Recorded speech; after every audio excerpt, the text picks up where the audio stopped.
Right, for Haras to Trotters, and I'll shamelessly say that they do support me, but I want to get the message out there. Pat Driscoll from Haras to Trotters and Yabby Dam Farms joins me. Firstly, welcome, Pat. Thanks, Paul. Thanks for coming across. I want to do something a little bit differently. We're coming up to yearling sale time. We're still in breeding season time as well, and if anyone wants to, get in touch with the team here at Haras to Trotters. With plenty of stallions on offer. I'll put the tiles up there. Don't forget Queensland with Classic Connection. The three boys here in Victoria with Used to Me doing an outstanding job, always ready. And EL Titan, and I can happily say we've bred 2 to EL Titan this year and got 1 foal at foot, and also on a streak standing in New Zealand, plus the chilled semen, which we'll put across there as well. I just want to say congratulations, and I've said there before that you do pay me to promote your product, but I'm going to say congratulations on the body of work that your farm is now doing and really starting to reap the rewards. Do you sit back and pinch yourself a little bit at some of the results you're getting? No, it's good to have results, but no, I'm always looking forward, always looking what's next. How can we be more competitive? How can we do it better? Yep. Because otherwise, as soon as you start looking in the rear vision mirror, you go backwards. So no, always looking ahead to see, we got the right stallion mix. Is there another mare I should add to the broodmare band? Things like that. Comes off the back, it's about Just Believe, and I think in Australia we have this shocking habit of not embracing, I suppose, what we have. We call a horse a champion. People want to say, oh, he's not really a champion. I think his body of work now that he has done, we can safely call him a champion because he's won every feature race, well, just about every feature race here in Australia and in New Zealand. He's just been an outstanding horse, hasn't he? Yeah, no, we're very fortunate to witness a horse like Just Believe. Greg and Jess have done a wonderful job. He's been well managed, and they've reaped the rewards. Do you sit back and enjoy watching what he does? Yeah, to be fair, I enjoy all the trots, all the trots, and all the really good horses like Keayang Zara at the moment. Yeah. I just love what she's doing. So I think if you love the sport, you love the good horses. I still get a great kick out of winning a maiden, but if you love the sport, you really like the good horses. You invest in frozen semen. And it's one of the ones that I think you're most proud of, the range of stallions, if you like, that you've been able to bring out here. A horse like Orlando Vici, he was a hard sell. It was a hard sell to get people invested in. Last I checked, he was 100% producer. If he's not, it just means there's been another horse start just recently that hasn't, but he's that close. I think it's over 30 foals have raced, and they're 100% producers. What was it about Orlando Vici that attracted you, to get him out here and stand him at stud? He had a really good record in France.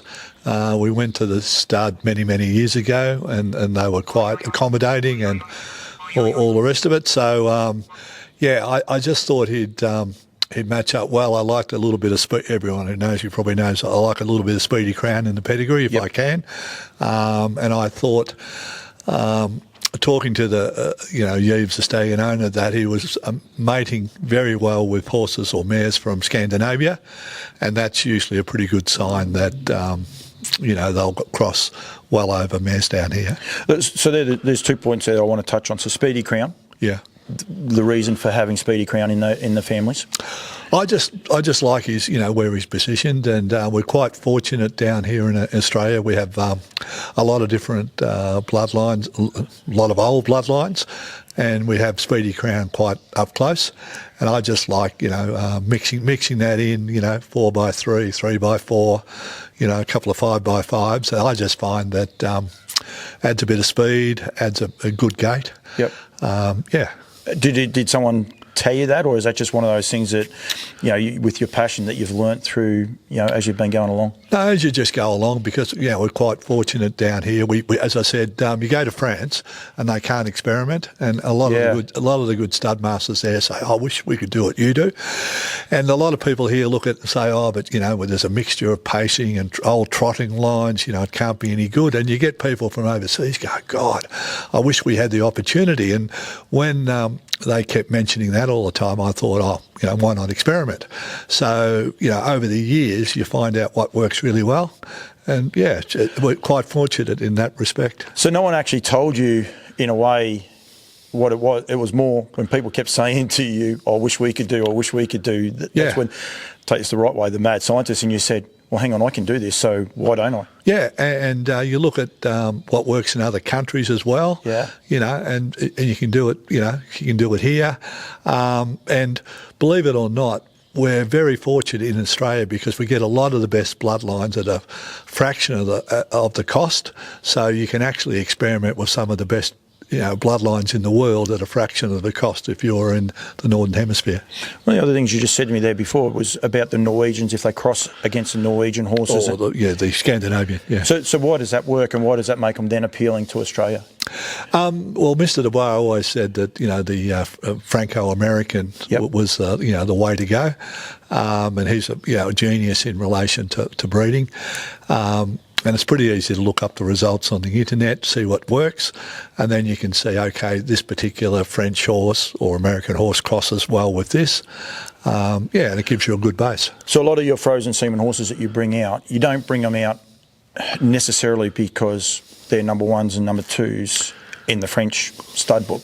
There is other reasons, because if they have outcrosses to America or Scandinavia and those sorts of areas, that's one of the other parts you look at. And if they leave winners, and obviously good winners, I would imagine. Yeah, like horses like Ready Cash and Love You, obviously they were champions, a champion size and cross well. But ones like Orlando Vici, they probably outperform in Scandinavia compared to France. So that's why it's on my radar. One like Village Mystic. Yeah. I think the fourth dam was a thoroughbred, so that was always a bit intriguing. So there's different reasons. There is, going from there. You said to me, we did it just in another interview there before, and you said that you had trouble getting people wanting to go to Orlando Vici. Does that frustrate you a little bit? It does. Probably, it's still a little bit, but that's life. Do you know what I mean? So people want proven, regardless of what they've done overseas. So, fortunately, we've got a good brand of mares, so we can put to the stallions and support them, and then people see what they're like. And, so far it's, that's been successful. It's a big commitment from you, both financially, but also, as you said, with your mares here, the time. You need a property to be able to do this. When a horse like Just Believe comes about, and like I said, we can start calling him a champion now. Even when he went across to Europe and that, it must give you so much satisfaction. But I would imagine you're probably thinking, well, why don't people start going to him now? And I would imagine, I could be wrong, but it's probably just now that people say, oh, Orlando Vici's here, why don't we go to him? Yeah, I guess. He has obviously improved over time, particularly since, early doors of people going to him, but he's still not terribly well supported. I get that a lot of breeders look to the States. Is that because it's easy? Yeah, it's relatively available. The fact that I've gone to Europe nearly every year for the last 15 to learn about it, not everyone does that, trust me. And, you can look it up on the internet, go to US trotting site, and it's very easy to see. So we've become very familiar with that. Yep. And also the harnesses, the pacings over there. So, that's just the way it is. It's convenient. You might look at Muscle Hill, say, but you can also then look at Captain Treacherous because they're both there. Whereas if you go to Europe, you're only looking at trotters, and a lot of them are names that people won't know. Yeah, and then if you want to look at a race, it's it's in French or whatever. So you've got to spend a lot of time looking up the information. Are you fluent in French? God, no. Well, that's actually a good point, because people can do it. Because, I mean, it's your passion. I'm sure you'd love to say it's your business, but if we said that, you would not be probably doing it. But it is definitely your passion. And if you have the passion for it, you can definitely learn it and acquire it. Yeah, you don't need to speak French. You just got to spend a hell of a lot of time over there or on the computer. That's all. And understanding it. You mentioned there before a horse like Volstead. We say there before about Keayang Sahara, 14 now from 14. Again, do you take a little bit of joy, if you like, in seeing a filly like her and the job that she's been able to do, knowing that you got Volstead out here? But the flip side of that is he's another horse that just had so much trouble filling a book initially. Yeah, when we first got him out, actually John Curtin said, do you want this horse? And I really liked his pedigree and everything. And so, he came out, and initially we stood him at 4,500, couldn't get a booking. Yeah. Could not get a booking. So I think we either put him down to 3 or 3.5, and we found that, he got, a reasonable book, but we still had to substitute it with, a lot of our own mares. Yeah, and the commitment, and that's, go through and have a look at a lot of these Volstead winners now. People they trace back to this farm, and I'm not saying they all do, but I'm tipping it's around 75% of them will. There'd be no worries there. Even a horse like Keayang Chucky doesn't have a direct link here, but it's one of those things that sticks in my mind. Paddy Lee, they're having trouble with the dam. Having trouble with like necessarily the gate. You suggested Volstead because of his gait. So it's not always just about the breeding and the body of work that they do as a racehorse. Yes. There is other reasons for horses horses working here. Yeah, well, and he's a magnificent specimen, Volstead, very strong.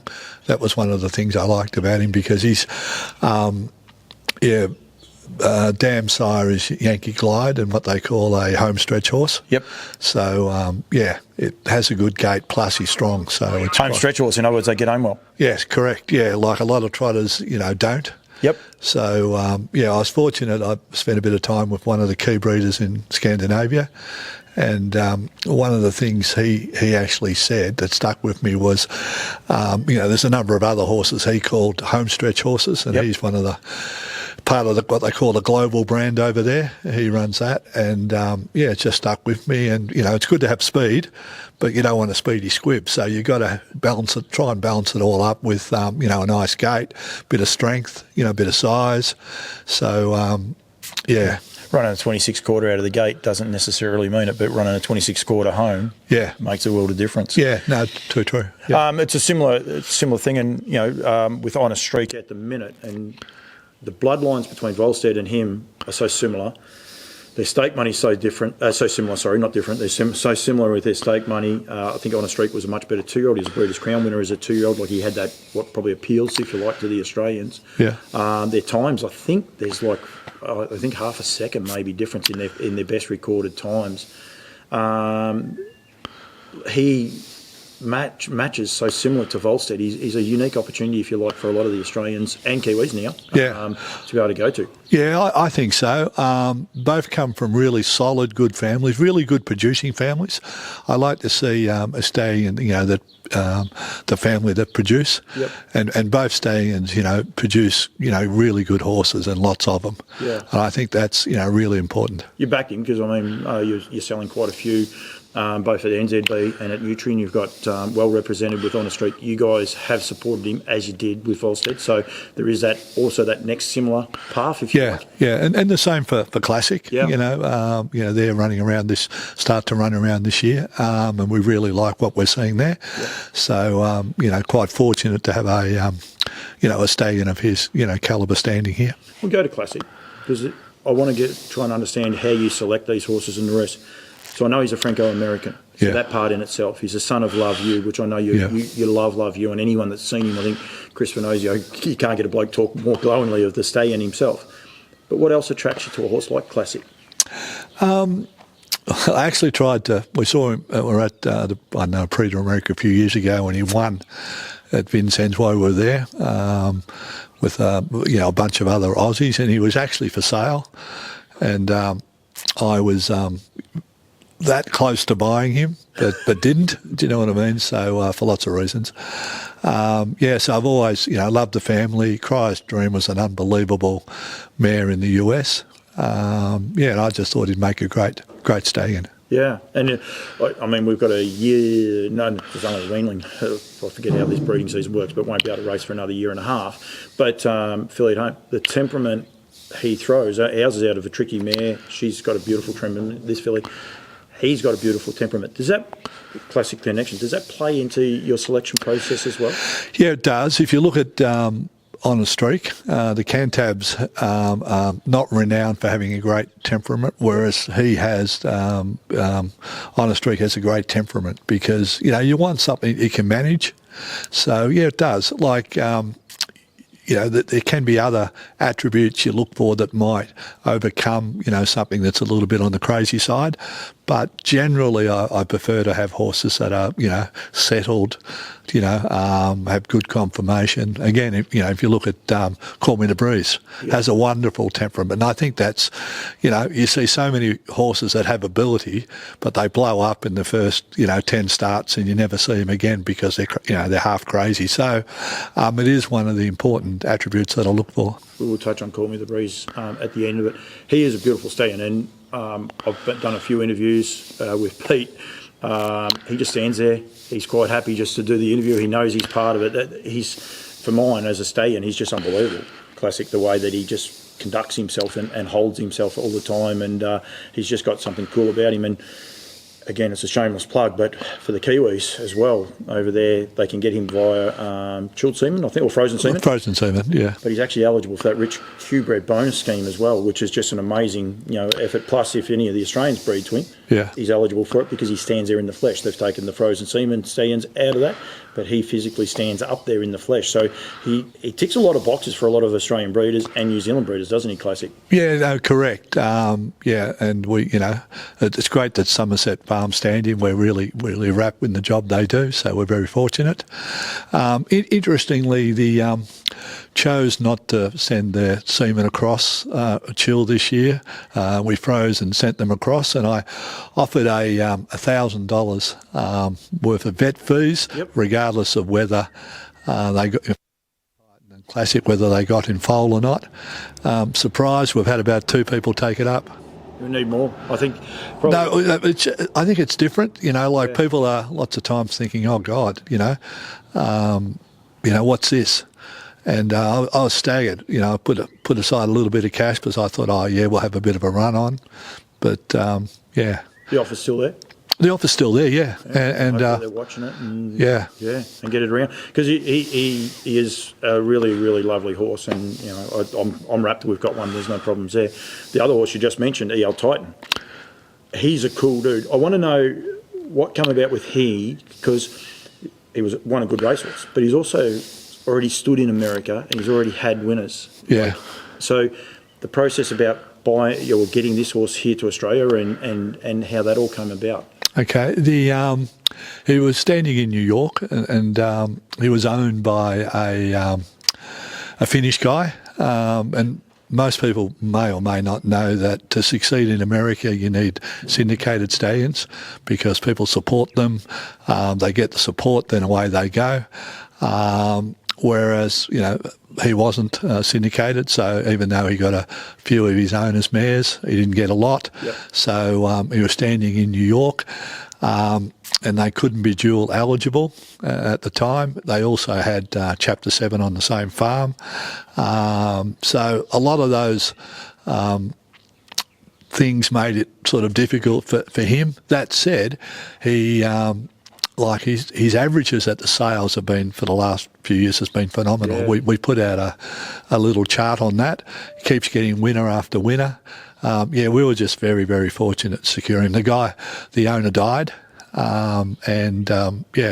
he became available, so we were very fortunate to get him. Right place, right time sort of scenario. Correct, correct. Looking for a horse, and he came up on the radar. Yeah, and a number of people, recommended him to us. Probably steps a little bit, again, this comes back to understanding how your mind works, if you like, and what you look for.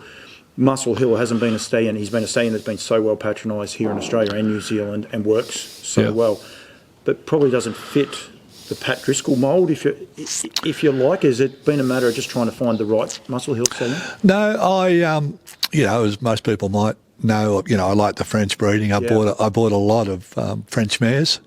And I actually believe in the Franco-American cross. So I like a good stallion. It doesn't matter whether it's American or French or Scandinavian for that matter. But what I've been sort of spending the last 12 years trying to do was put a nice American stallion over a nice French mare. So that's been my goal for about 12 years. It just takes a long time to get there. Yeah, so now you've got a lot of your mares with French blood in them, albeit they're bred in Australia, if you like. Yeah, as well. But you're going to be able to use Titan over those as well to get almost the reverse here in Australia, though. Yeah, no, correct. So, and the same with On a Streak and the same for, excuse me, same for Call Me the Breeze. So, been looking at that for some time. So, and, we'll continue to find the odd French stallion and bring in the odd French mare, for that exercise. I really enjoyed it. I think it's a way, like, understanding how you do look at what you look at, because as I keep saying, it's not just believe. You have winners everywhere consistently, and Keayang Sahara, albeit you didn't breed it, you did have some influence over that with the stallion, and also your connection with Margley and the likes. But your own breed is just winning races everywhere. You're not scared to sell them either. Like, this is one of the things I do like with the sales coming up, and that Valtino was a horse. I think you sold him as a wingman from memory for a Winter Woolies sale. Is that correct? Yeah, I'm actually not sure. I know Blake bought him, but yeah. So you're happy to get these horses out there. Is that part of your mantra, I suppose, if you like, to so your breed can get out there? Like, if that is it's more, I did a few different things and then we sold some. And Anton suggested if you're going to sell, you must put them all up. Yep. So, you can have high reserves on the ones, you don't really want to let go, and if someone pays them, they go. And I think that changed, the perspective of a lot of people, because if they wanted to buy something, they could. So the idea is to make them available. And then if people want to buy them, they can. Also, like the Locomotive, went for the sales, yes. didn't sell, but you were able to do a deal afterwards. He's just been a revelation. Yeah, I really liked him in the yearling prep. He really came on, and a bit like how he's come on now of late. He wasn't much to look at when we first put him in as into the yearling prep system. Yep. But in the end he was quite good. The guys have done well and raced him well, and let's hope that he acquits himself well next Saturday. That sort of horse, though, fits with sort of half what I'm trying to, I suppose, get the message out there. I forgot his first name. Hughes had Just Believe beforehand, managed him beautifully. He's gone to Yabby Farms. They've managed him beautifully. The Locomotive managed beautifully through Wayne Potter, more known as a pacing pacing trainer. Yeah. You're now going to Brad Hewitt, probably, again, more known as a pacing trainer, if you like. Yeah. But because the bloodlines are there and they're working with a quality horse, they shine through.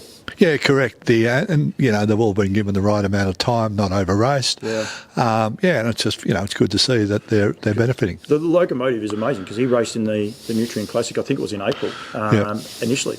Yes. It was in the inaugural one and won that. Yes. And now he's competing back at Menangle 4 years later, and he looks like he's got 1 foot anyway on the Inter-Dominion final. Hopefully he can get the final, win it. But it doesn't matter. 3 heats is just an amazing effort.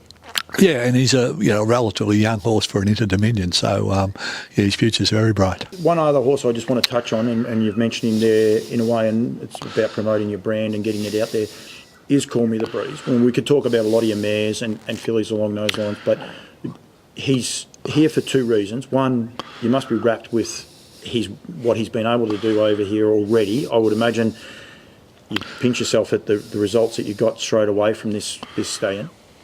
Yeah, he's he had a very good record in Europe before he came here. But it was great that to get the results we did early on with him. Yeah. So the Aussies get to see him. So this is going to be a different horse because a Great Southern Star winner, showing what he can do, winning in New Zealand as well for the Kiwis. Yeah. They're going to be able to see what he can do. He actually got beat, over there in that race by Just Believe, but. He's a different horse. Now, he has Italian bloodlines through him as well. Like, so he has a few different things. What attracted you to him as far as his bloodlines go for a start? Well, he was trained by Philip Allaire, and I had bought the sister. I recommended by an agent that I use over there, Kristen Labarbe. So I bought her across. And then that sort of made me look at the family, and then, he became on the radar. And I saw Call Me the Breeze race up in Silvala when Just Believe was there. Yep. And I thought, might be gettable. One of the problems with the French horses, that I really love is that they're worth so much money as syndicated horses for stud. They actually sell the horse into three parts. You know, they have the racing part, they have the French stud part, then they have the overseas part.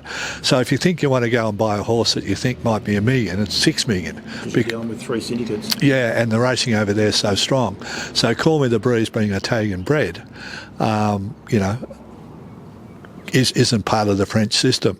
So that was, you know, one thing that was always in the back of my mind. And I knew that Philip Allaire really rated the horse. Really rated the horse. So, yeah, and he's done very well with the family. So, yeah, when it became, made the offer, and, you know, Philip doesn't always sell. So very fortunate that they sold the horse. Is it something, though, you'll continue to do, buying, you know, young stallions, if you like, over there? And I'm also interested is why you didn't stand him potentially this year, because I know you're not scared to do that because they do that in Europe. But is two-part question there. Yeah, well, I wanted to concentrate on his racing, and we had EL Titan, so it's hard to support them all because we want to give them a good start and that type of thing. So yeah, and I thought, well, just support this, EL Titan this year. Next year, with Call Me the Breeze, hopefully he'll stand, but also. I want to give access to both countries, New Zealand and Australia, and because of the quarantine laws, if we race him in Australia, we can't send him across because he's got to be in quarantine. So it's just been so it was easier just to race him, and I thought that people could see, even though, he raced at Savannah and he won 1.5 before he came here, if they see him, what a magnificent sort of horse he is, how much speed and how strong he is, then, we've got more chance of success as a stallion. And he's so adaptable to our conditions, if you like, and people, as you say, it's a great way to advertise a future stallion in a way, isn't it? Yeah, and he's actually he's been having a little break. He's off to the Water Walker this week. And he will continue to race like I would imagine the Southern Stars probably on the radar for him. No, it's probably a bit soon because he's quarter crack flared, so we decided to give him a nice break. So he probably won't be in training until mid-January. Okay, yeah. So even though he's going to the Water Walker, Tab Trot, those sorts of races probably. And the Inter Dominion probably in June. They'll be the two we sort of aim for, because we want the issue to be solved. Well, the Queenslanders will be happy to hear that too, because it's a bit of a forgotten horse at the minute with so many other high-class trotters. Thank you. Are you wrapped in with the way the trotters are going, both here in Australia and New Zealand? They're really coming into their own. I love what they're doing in Queensland in relation to them. Hats off for making the Interdom 400k. The job that Brad Steele and Antone are doing in New Zealand. They're really helping the trotter, and I know New South Wales is doing their bit. Victoria's got a few challenges at the moment, but they're trying under difficult circumstances, and I think it'll only be a year or two before that turns around. I think at the moment it's poised to really take off. I think we need to celebrate it because, we saw Oscar Bonavina, who's won 2 races since the Rowe Cup, 3 races actually he's won.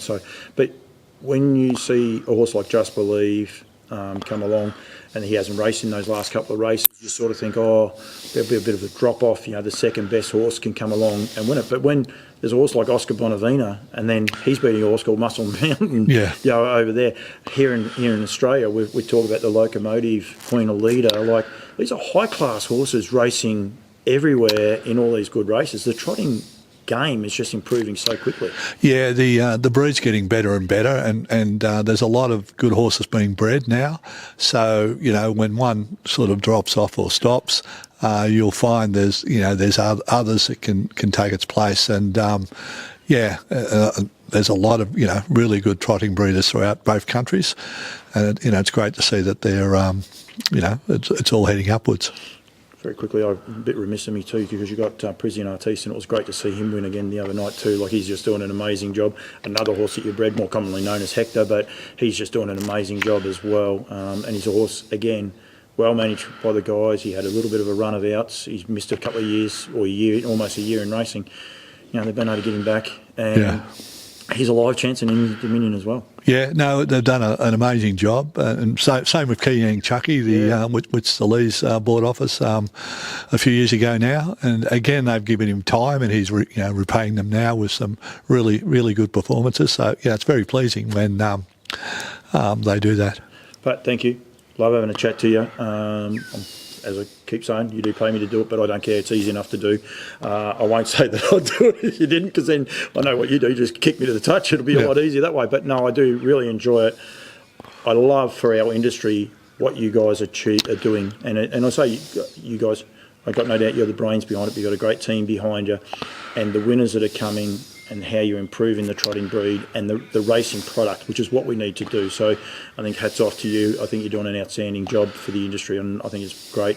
Anyone wants to get in touch with about the Stallions, I'll put the tile up over the top of us right now, and get in touch with the team. It's not too late to breed. There's still plenty of opportunities, especially in New Zealand. Don't forget Classic Connection as well as On a Streak over there. And the three boys here in Victoria, always ready. A horse we haven't even touched on, two-time Group 1 winner. Used to Me and EL Titan are all available here, plus your full draft of Frozen Seaman as well. So headed up by Orlando Vici. Pat, thank you very much. Really appreciate the time, and congratulations on what you've been able to achieve. Thanks very much, Paul. Cheers. Thanks, mate.